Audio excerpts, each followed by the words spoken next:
दोस्तों, जब कभी हम कार की सेफ्टी की बात करते हैं तो हमारे जहन में सबसे पहले जो चीज आती है वो है एयरबैग्स। लेकिन दोस्तों, आश्चर्य के साथ ये कहना पड़ रहा है कि बहुत से ऐसे लोग हैं जिन्हें आज भी पता नहीं एयरबैग्स क्या होते हैं, वो कहां पर होते हैं, और अगर ये सब पता भी होता है तो ये पता नहीं होता कि एयरबैग काम कैसे करते हैं और हमें एक्सीडेंट के समय बचाते कैसे हैं। तो दोस्तों, आज के इस वीडियो में हम एयरबैग से जुड़ी हर जानकारी हासिल करेंगे। वीडियो काफी इंफॉर्मेटिव होने वाली है, कहीं पर भी स्किप मत करना, और वीडियो के अंत में एयरबैग से जुड़े काफी सवालों के जवाब भी हम देखेंगे।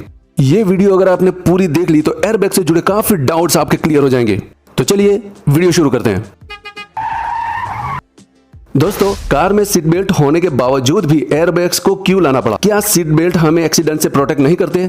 सीट बेल्ट जो है एक्सीडेंट के समय हमारी बॉडी को आगे मूव करने से बचाते हैं। उस समय ज्यादा फोर्स के कारण हमारी बॉडी पार्ट्स को भारी नुकसान हो सकता है।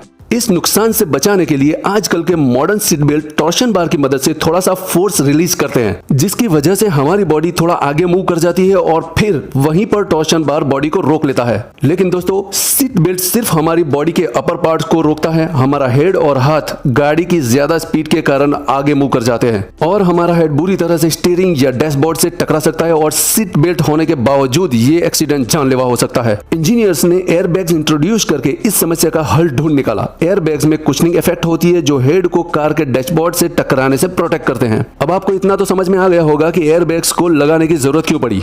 अब जानते हैं ये एयरबैग्स काम कैसे करते हैं। तो जब भी मेजर एक्सीडेंट होता है तो आगे रखे हुए सेंसर एक्टिव होते हैं जो स्टीयरिंग में व्हील में रखे हुए फिलामेंट को संकेत देते हैं, और फिलामेंट हिट हो जाता है और उसमें रखा हुआ केमिकल ब्लास्ट करता है, जिससे पैदा होने वाली गैस एयरबैग को इन्फ्लेट कर देती है। ये इसका सिंपल मैकेनिज्म है।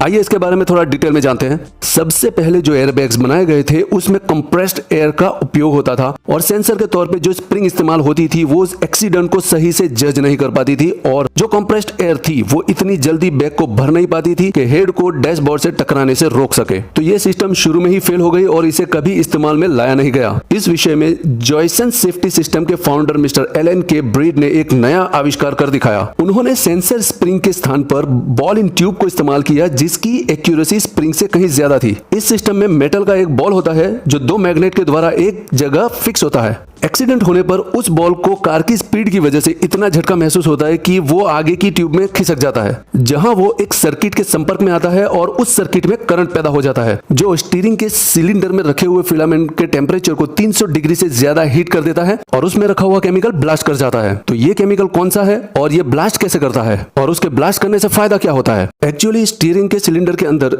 एक ट्यूब में सोडियम एजाइड नाम के रसायन को भरा जाता है। अब ये रसायन ऐसा होता है कि अगर उसे 300 डिग्री सेंटीग्रेड तापमान मिल जाए तो वो ब्लास्ट कर जाता है और तुरंत ही गैस बना देता है, और वो गैस होता है नाइट्रोजन।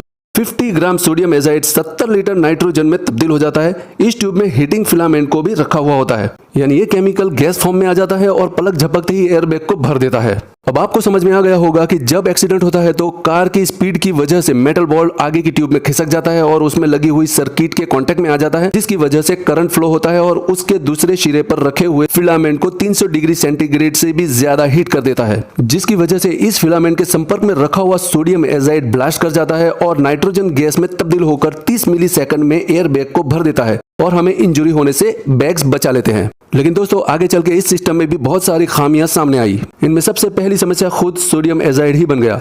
सोडियम एजाइड से जो गैस बनती है वो जानलेवा है, जिसको न्यूट्रलाइज करने के लिए वैज्ञानिकों ने पोटेशियम नाइट्रेट और सिलिकॉन डाइऑक्साइड का इस्तेमाल किया, लेकिन उसकी वजह से सोडियम एजाइड मॉइस्चर एब्जॉर्ब कर लेता था और खुद ही एक्सप्लोड हो जाता था। इसमें फिर कैल्शियम सल्फेट ड्राइंग एजेंट का इस्तेमाल किया गया, जो सफल रहा, लेकिन आजकल सोडियम एजाइड के स्थान पर ग्रेनाडाइन नाइट्रेट का इस्तेमाल होता है, जो सोडियम एजाइड की तुलना में काफी कम टॉक्सिक है और मॉइस्चर सेंसिटिव भी नहीं है। अब हमें हवा के संपर्क में आने की वजह से होने वाले एक्सप्लोजन की चिंता नहीं रहती। अब दूसरी बड़ी समस्या जो इंजीनियर्स को परेशान कर रही थी वो थी बॉल इन ट्यूब सेंसर की, जिसकी वजह से छोटी टक्कर होने पर भी बॉल खिसक जाता था और बैग्स खुल जाते थे। इसके लिए इंजीनियर्स को ऐसे सेंसर की जरूरत थी जो ज्यादा सीवियर एक्सीडेंट हो तभी काम करे।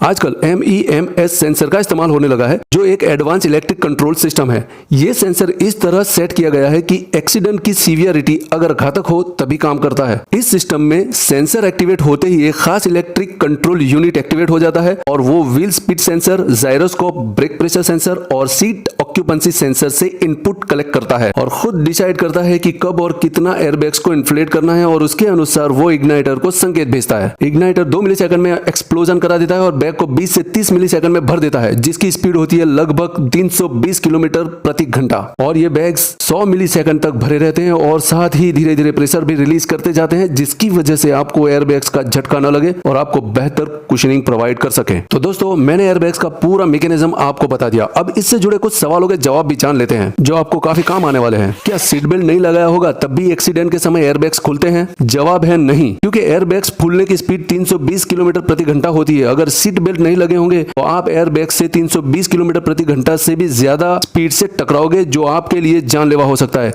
सीट बेल्ट आपको उससे बचाते हैं, इसलिए सीट बेल्ट लगाना जरूरी है। क्या एयरबैग्स एक बार खुलने के बाद दोबारा उसी को वापस लगाया जा सकता है? जवाब है नहीं। एयरबैग्स एक बार ही यूज होते हैं, दोबारा नए कंपनी फिटेड लगाए जाते हैं। क्या जिस गाड़ी में एयरबैग्स नहीं आते, पुरानी गाड़ियों में, तो उनमें एयरबैग्स बाहर से लगवाए जा सकते हैं? तो जवाब है नहीं। अभी तक तो ऐसी कोई टेक्नोलॉजी डेवलप नहीं हुई है। एयरबैग्स की भारत में कितनी कीमत होती होगी? जवाब है 800 से 1000 रुपए। क्या एयरबैग सिस्टम को टर्न ऑफ किया जा सकता है? जी हाँ, आजकल जो गाड़ियां आ रही हैं, इनमें यह ऑप्शन होता है कि पैसेंजर साइड की एयरबैग को टर्न ऑफ किया जा सकता है। जब भी छोटे बेबी को पैसेंजर सीट पे बैठाना हो तब एयरबैग ऑफ कर देना चाहिए। अगला सवाल है, क्या पार्किंग में खड़ी हुई गाड़ी को टक्कर लग जाए तो एयरबैग खुल सकते हैं? आजकल की नई गाड़ियों में अगर इंजन बंद हो तो कुछ देर बाद बैग नहीं खुलते। हाँ, अगर इंजन चालू हो तो एयरबैग्स खुल जाएंगे। एयरबैग्स की कोई एक्सपायरी डेट होती है? जी नहीं, 1992 के बाद वाले जितने भी एयरबैग है वो लाइफ टाइम चलते हैं, डिप्लॉय होने तक। 1992 से पहले वाली कारों में 15 साल के बाद एयरबैग्स चेंज कर देने चाहिए। दोस्तों, आजकल की सारी गाड़ियों में एयरबैग्स होना कंपलसरी है। निश्चित रूप से एयरबैग हमें बचाते हैं, लेकिन गाड़ी में बैठने पर अगर कुछ सावधानियां न रखी जाए तो वो घातक भी सिद्ध हो सकते हैं। तो गाड़ी में हमें क्या सावधानियां रखनी चाहिए, आइए देखते हैं। जहां पे भी एयरबैग लगे हो वहां एकदम नजदीक नहीं बैठना चाहिए, मिनिमम 10 इंच दूर बैठना चाहिए। कभी भी डैशबोर्ड पर पैर रख के ट्रैवल न करें। जहां पर एयरबैग्स होते हैं उसके सामने कोई भी चीज न लगाएं, वरना वो जानलेवा हो सकते हैं। छोटे बेबी को जब भी पैसेंजर सीट पे बैठाए तो एयरबैग्स ऑफ कर दें। दोस्तों, एयरबैग्स के फायदे तो बहुत है और बहुत सारे फायदे हमने देख भी लिए हैं, लेकिन उसके कुछ नुकसान भी है। जैसे कि प्रेग्नेंट महिला अगर कार चला रही है तो उसके लिए एयरबैग्स हानिकारक हो सकते हैं। छोटे बेबी की कोमल बॉडी के कारण उसके लिए एयरबैग्स हानिकारक हो सकते हैं।